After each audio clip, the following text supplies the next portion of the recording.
Lecture de spectre infrarouge, deuxième partie.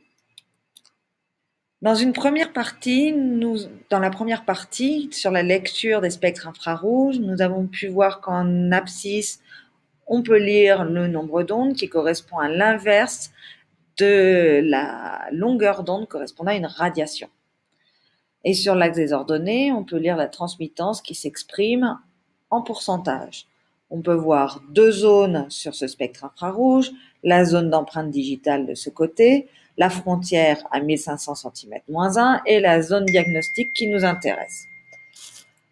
Dans cette zone diagnostique, on peut la séparer en trois régions. La région des liaisons simples avec les atomes d'hydrogène, la région des doubles liaisons, qui est ici, et la région des liaisons triples. Ce qu'on va faire à présent, c'est qu'on va associer les spectres infrarouges à différentes molécules et en particulier différentes fonctions. On va commencer avec les hydrocarbures de façon générale qui sont constitués uniquement d'atomes d'hydrogène et d'atomes de carbone. Premier exemple, l'octane. Alors, première chose, on va séparer la zone d'empreinte digitale de la zone diagnostique en plaçant une frontière à 1500 cm-1. Comme on va avoir pas mal de liaisons simples carbone-hydrogène, on va mettre en évidence le nombre d'ondes correspondant à 3000 cm-1. Revenons sur l'octane. L'octane, c'est un alcène. Ça veut dire qu'on ne va avoir que des liaisons simples entre les atomes de carbone et que pour respecter la règle de l'octet, les atomes de carbone vont créer des liaisons simples avec des atomes d'hydrogène. Alors, qu'est-ce qu'on voit sur cette molécule? On voit ce paquet ici. En fait, ce paquet, c'est ce qui va correspondre aux liaisons simples entre les carbones tétravalents et l'hydrogène, c'est-à-dire toutes ces liaisons-là entre carbone et hydrogène. Pourquoi est-ce qu'on parle de carbone tétravalent? C'est parce que chaque atome de carbone forme 4 liaisons covalentes. 1, 2, 3, 4. Voilà. La liaison carbone-carbone n'est pas mise en évidence dans la zone diagnostique ici. Par contre, on va la voir apparaître dans la zone de l'empreinte digitale, mais on va laisser ça de côté pour le moment.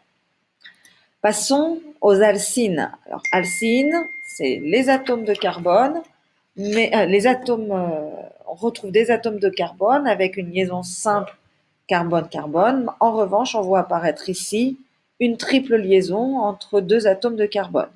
Cette triple liaison ici, elle est située entre le carbone 1 et le carbone 2. C'est pour ça qu'on va parler de l'oct 1-in.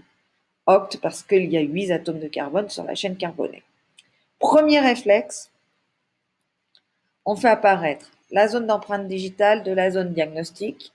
Second réflexe, on fait apparaître le nombre d'ondes à 3000 cm-1.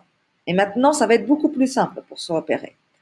Premièrement, on retrouve tout de suite les liaisons carbone tétravalent, hydrogène. Ce sont tous ceux-là, tous ceux qu'on a ici, grâce à ce pic très caractéristique là, qui est un petit peu plus complexe, mais en fait, il n'y a pas besoin de l'analyser plus en précision.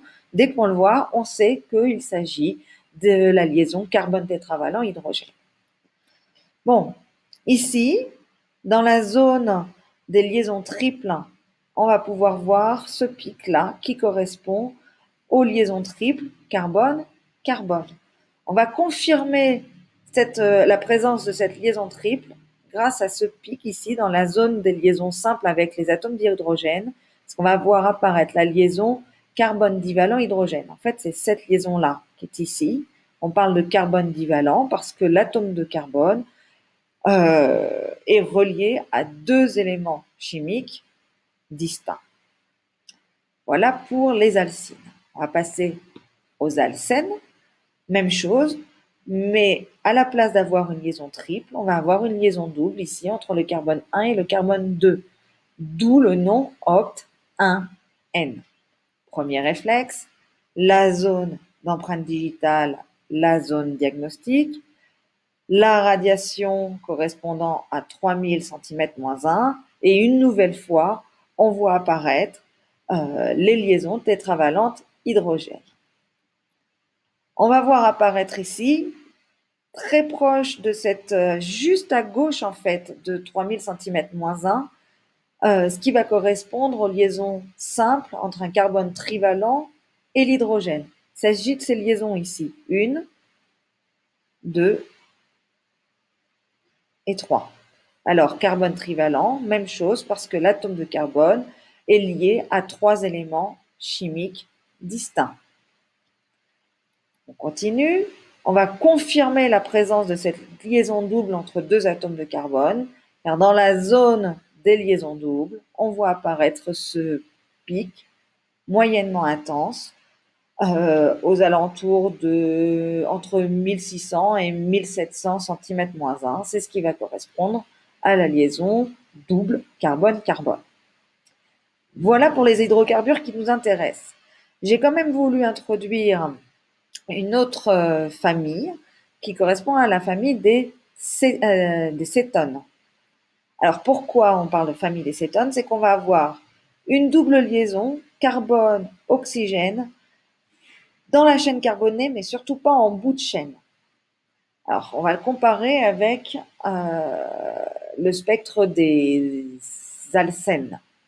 Alors, premier réflexe, la zone d'empreinte digitale, la zone diagnostique, la longueur d'onde à 3000 cm-1.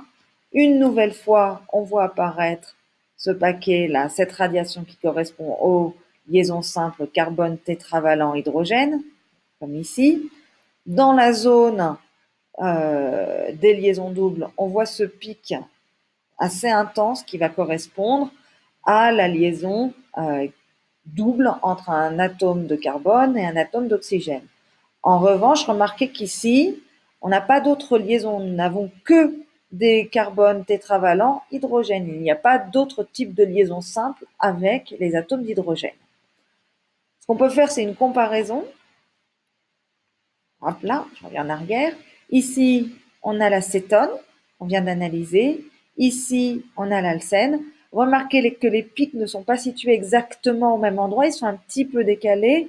La double liaison est située un petit peu plus à droite, plus proche de la frontière, 1500 cm-1 que la double liaison carbone-oxygène. Mais la grosse différence, en fait, c'est que l'intensité du pic entre un atome de carbone et un atome d'oxygène est beaucoup plus intense que l'intensité d'un pic entre deux atomes de carbone. Ceci étant dû au fait qu'il y a un moment dipolaire plus intense au niveau des liaisons carbone-oxygène qu'au niveau des liaisons carbone-carbone. Voilà, c'est fini pour cette première partie. La troisième partie, on analysera le spectre de fonctions un petit peu plus complexe qui combine des carbones, des hydrogènes, des oxygènes, des azotes.